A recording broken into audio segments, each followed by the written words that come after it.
ایک زمانے کی بات ہے، ایک خوبصورت گاؤں میں ایک ننھا سا لڑکا رہتا تھا جس کا نام راشد تھا۔ راشد بہت شرارتی اور بے فکر لڑکا تھا۔ اسے ہر وقت کھیلنے اور موج مستی کرنے کا شوق تھا، لیکن پڑھائی سے وہ ہمیشہ دور بھاگتا تھا۔ گاؤں میں ایک بزرگ دادا جان تھے جو بہت عقلمند اور دانا تھے۔ گاؤں کے لوگ ان سے مشورے لیتے اور ان کی باتوں پر عمل کرتے تھے۔ ایک دن دادا جان نے راشد کو دیکھا کہ وہ کھیلنے میں مصروف ہے اور اس کی کتابیں ایک طرف پڑی ہیں۔ دادا جان نے راشد کو پاس بلایا اور کہا، بیٹا، کیا تمہیں معلوم ہے کہ تعلیم کی اہمیت کیا ہے؟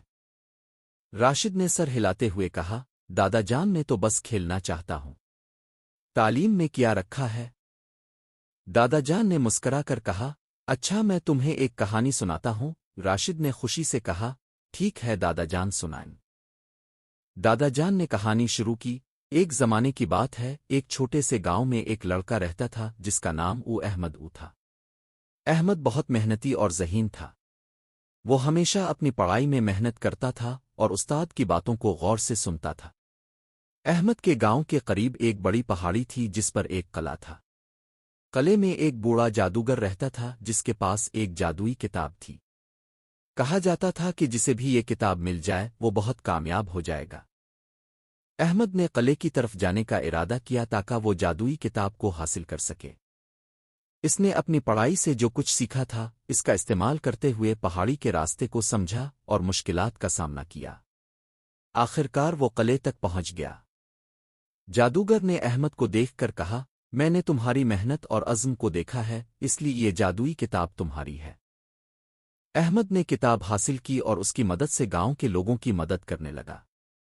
اس کی محنت اور علم نے اسے ایک کامیاب اور عزت دار شخص بنا دیا۔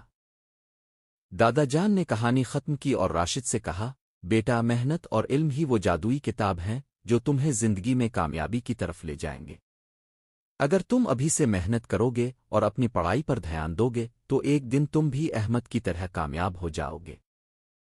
راشد نے دادا جان کی بات غور سے سنی اور اسے دل سے سمجھا۔ اس نے عہد کیا کہ وہ بھی احمد کی طرح محنت کرے گا اور اپنی تعلیم پر دھیان دے گا۔ یوں راشد نے اپنی زندگی کو بہتر بنانے کے لیے محنت شروع کر دی اور ایک دن وہ بھی اپنے گاؤں کا فخر بن گیا۔ اس کہانی سے ہمیں یہ سبق ملتا ہے کہ محنت اور علم ہی وہ جادوئی طاقت ہے جو ہمیں کامیابی کی طرف لے جاتی ہے۔